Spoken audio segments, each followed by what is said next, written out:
সভ্যতার রক্ষা।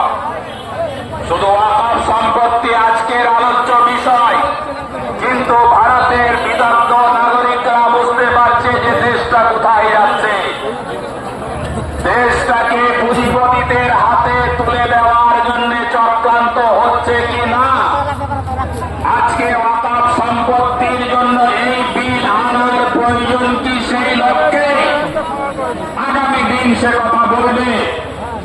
বিদগ্ধ জনেরা ভাবছেন যে কেন ওয়াকফ বিল আনতে হলো, কেন এত যোগ্যতার সাথে কাজ করতে আমাদেরকে যেতে হবে। অসুবিধা যদি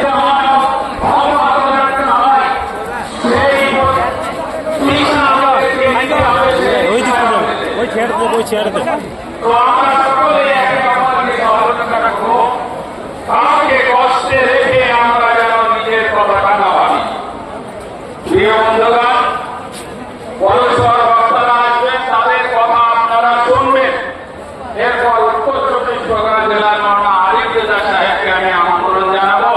তিনি 5 থেকে 7 মিনিটের মধ্যে ওয়াকফ বিল নিয়ে যে আশঙ্কা তৈরি হয়েছে, যে সমস্যা তৈরি হয়েছে মুসলিম সমাজের জন্য, সেই মর্মে তিনি তার কথা বক্তব্য আমাদের সামনে রাখবেন।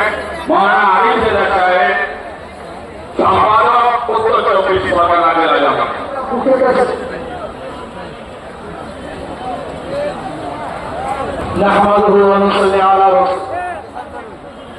এই জায়গায় চেয়ারগুলো মহিলাদের জন্য রাখা আছে, আপনারা মহিলাদের বসার জন্য একটু জায়গা করে দেন। আমাদের ভলেন্টিয়াররা যাচ্ছে, একটু মহিলাদের ঢোকার জায়গা করে দেন।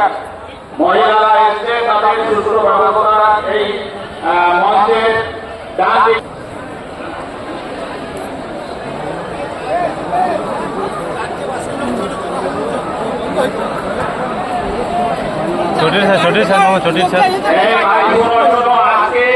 আজকে এটা ব্রিগেডের ডাকের জন্য